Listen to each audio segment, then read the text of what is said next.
Hello Gemini, this is Inspire 2016 with your weekly tarot reading for the week commencing the 8th of July until the 15th of July 2024. The first card for you is representing: how do you feel about yourself? Your card is the Eight of Wands. You are so sure about your goal that all distractions have been removed, and you can devote yourself to the task with complete concentration, determination, and will. This experience can be very productive, allowing you to accomplish a lot in short time. With the Eight of Wands, you can look forward to the rapid completion of a project that is currently underway, but you can also expect to be occupied by something new and even more exciting and inspiring very soon. There really is no stopping you right now, as you are just bursting with energy and ideas, and cannot wait to achieve one task in order to start another. To maximize this energy, it is important to ensure that your activities are focused on your broader goals, and that you are investing in the right things at the right time.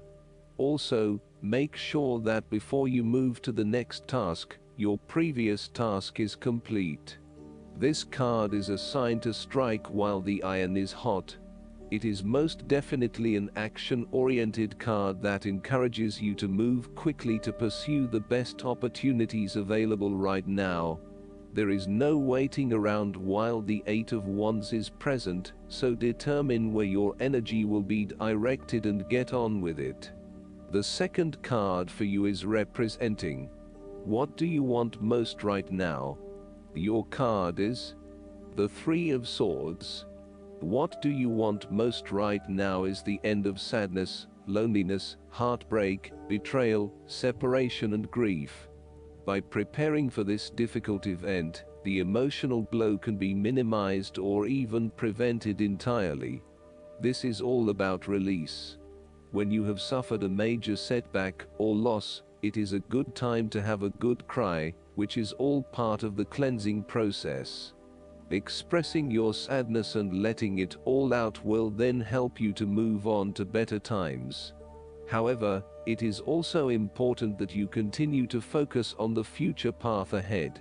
There can be a risk that you may become overly absorbed in the loss and the surrounding emotions that you lose sight of the need to just let go and move on. The loss becomes your focus rather than the recovery. It is time to accept the loss and then move forward with your life. That said, pain, sorrow and grief are often a necessity in the journey of life. Without pain, there would be no challenge and no lessons learned. Pain can be a great motivator because it encourages you to surmount obstacles and ultimately learn from your mistakes. Each challenge you encounter creates that initial pain, which is inevitably turned into an opportunity to grow stronger and to change the direction of your life as a result of the lessons learned. While the pain may cloud your vision for a certain period, it will eventually allow you to see clearly and to put the past behind you. Though life seems meaningless at the time, recovery can and will occur. It takes faith, self-love, forgiveness and time. Count your blessings. The Three of Swords therefore serves as a reminder that if you can start to see pain as a learning opportunity, life will suddenly become less painful. You need to really get in touch with pain and sorrow. Challenges remain, but once they are no longer perceived as negative or bad, they lose a lot of their impact. This card is therefore encouraging you that you have the ability to conquer any pain that comes your way. Understand how the pain can help you grow. If someone has betrayed you and you do not think you can ever love again, challenge that belief. Do not be surprised when your heart emerges from darkness, capable of loving even more than before. The third card for you is representing your fears. Your card is the Page of Cups. You are afraid of escaping reality through drugs or alcohol. If this is not you, it can be someone around you who is running away from reality and living in their own world. This is a person who is emotionally insecure and unable to conduct healthy relationships as he expects too much and gives too little. He is lacking in self-love and self-acceptance, and may be emotionally abusive. This person has rampant and unfocused emotions, and may therefore get his or her feelings hurt without reason. He is suspicious, self-doubting, insincere, selfish and easily depressed. This may be someone you know or even a reflection of your shadow self. You or someone you know may also be prone to childlike tantrums and a loss of emotional control in the face of adversity. The reversal of the Page of Cups points to exaggerated emotional outbursts and a temperamental, overly dependent personality.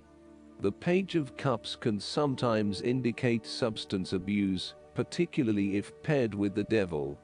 You may be using drugs or alcohol as a way to escape your reality and to dream about a more favorable possibility. It will eventually catch up with you. The fourth card for you is representing what is going for you. Your card is the Page of Swords. You need to appreciate and communicate ideas, information and theories. These ideas, information and theories may be your own or someone else's.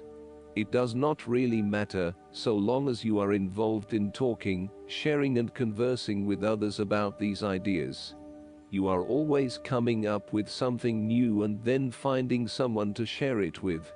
You also have a way with words, being a good writer or speaker, and you are passionate about what you are doing. However, be careful that you do not engage in gossip. While this page loves to talk and to be in the know, it is important that you use this talent to benefit others, rather than to create negativity. You may also want to be careful about what you say to whom, as you may be more prone to sharing confidential information about yourself. So, protect your privacy. And you may need to first ground your thoughts before speaking, in order to ensure that you do not later regret what you have said. The Page of Swords can also stand for a child or young at heart adult, whose relationship to you involves truthfulness, the search for information and new ideas, or matters of the mind and intellect. You may have your moments with this page, as the swords often indicate a level of tension or conflict, and this bundle of energy may sometimes prove too much to handle. If you need to, give yourself a break from this youthful person, and return with fresh eyes. They do have a lot to share with you, and despite their inexperience, they may actually teach you something about yourself. You need to remain open to their high levels of energy and enthusiasm to learn more about the world. As a child, the Page of Swords encourages you to have fun with mental activities of all kinds, including learning, exploring, and researching. Enjoy the world of thought your mind can open to you. The negative side of the Page of Swords is the turbulent nature of intellectual discovery and inspiration unchecked by experience or wisdom. This page seems to be either on the defensive, protecting his ideas, or on the offensive, looking for some victim of the double-edged sword of his mind. Perhaps he is seeking a confrontation in the intellectual sense, or has the desire to prove himself mentally superior to others. The trouble is that he does not yet have the maturity to express himself in a way that is always constructive, and may come across as oppositional or just too in your face. The fifth card for you is representing what is going against you. Your card is the Two of Pentacles. You are very busy and at times you struggle to manage your activities and commitments. You may also be struggling to manage your finances and to stay on top of paying bills and keeping a bridge of other financial commitments. The stress is getting to you and you are becoming easily overwhelmed by your responsibilities. Therefore, this card encourages you to become more organized and more planned in your approach. You may need to bring a little more structure to your day-to-day affairs through budgets, to-do lists, forward planning or diary and effective time management. Life is certainly a juggling act, so make sure you are on top of everything you need to be. You are not managing your work and family commitments. It is more than likely you are investing most of your time in work, neglecting your family or your partner. While you may be able to get away with a couple of late nights at work, there will come a time when enough is enough, and you will need to make a choice. Something has got to give.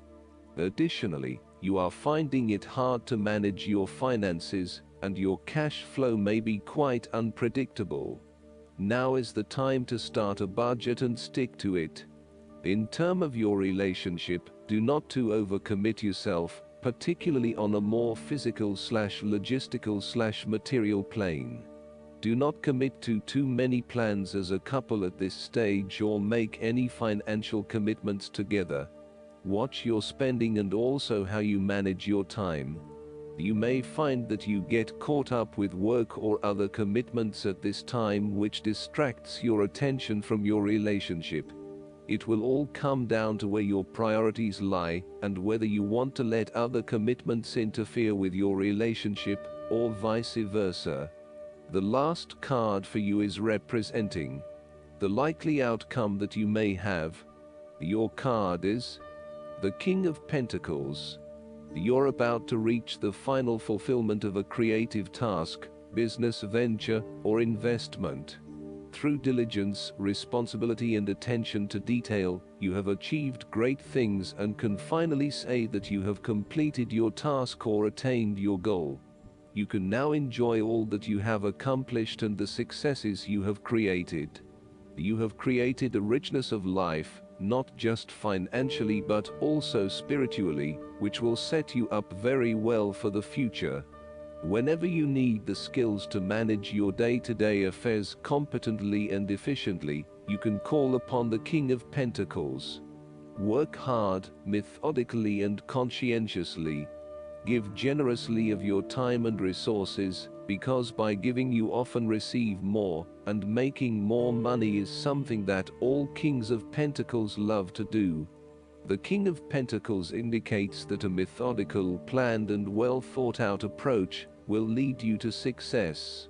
Many consider the King of Pentacles to be dull and unimaginative, but this is a likely consequence of his preference to do things in the most tried and tested way. You have experimented in the past with what works best, and have landed on your own methods and practices that you know will continue to work for you in the future. So, you continue down this path rather than trying new ways of doing things. You know that you have reached the height of achievement, and you do not need to take any more risks. The King of Pentacles also calls on you to be pragmatic and to stay informed on practical matters. You need to get down to the basics and use your problem-solving ability to get to a solution. You also need to be able to leverage your various skills and resources in order to create success. This king can also play the political game well, interacting comfortably with everyone, no matter what his or her status. Last but not least, the guidance card for you is the Shekinah. Don't feel the need to hold back or dampen your spirit. This is a time to celebrate. There is a feeling of dance and joy around you at this time as you fully recognize your splendor. You are a sacred being who defies gravity every day just by being alive, and brings a sense of balance and equality to the world. I hope that you enjoy everything, and if you like the reading, just please click subscribe and you will get instant notifications every time we publish a new video right to your YouTube. Thanks.